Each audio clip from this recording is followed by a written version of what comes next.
I liken feminism to the Home Alone movie with Macaulay Culkin, and how this child has now been given so much power and freedom,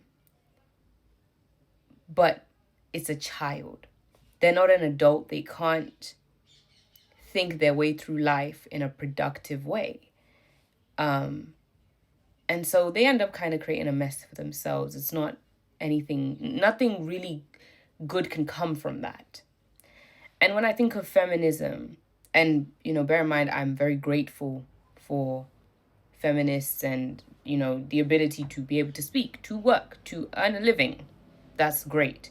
But in terms of what it's becoming now, where women have been given freedom, power, but not responsibility, it has left, I think, us as women in a very unfortunate place, collectively, in a very messy place in the West in specific.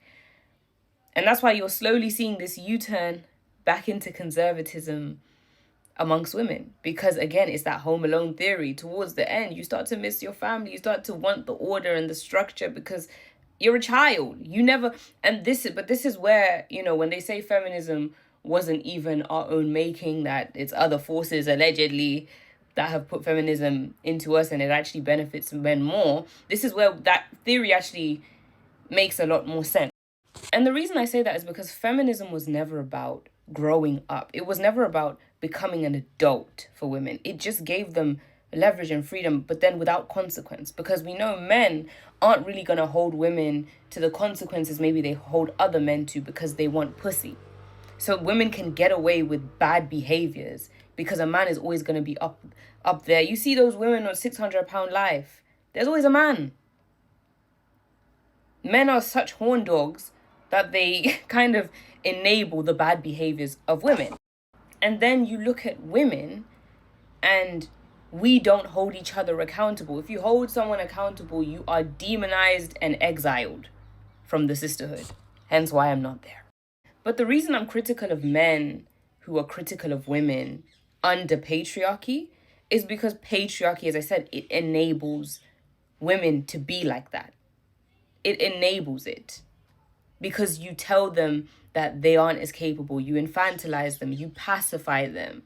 So that's why even to criticize feminism and how it's turned out under patriarchy, it's disingenuous because you've given them freedom, but then you've also still given them that little toy to suck on in their mouth and say, it's okay, I'm going to baby you and, come back home under conservatism, because you can't do it on your own. See, you need a man.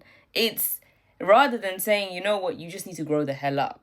It serves you as a man under patriarchy to believe that notion that women are just childish and women are this, rather than saying, no, they need to be held to a better standard. And it's sometimes only when some men have daughters that they start to raise that child to be an adult. And a woman being an adult, for some reason, threatens the patriarchy. Specifically, colonial patriarchy. I'm not against, hierarchical orders, but there is, as I said, the colonizer perverts things. So the patriarchy we are under, it doesn't appreciate the fullness of the man and the fullness of the woman.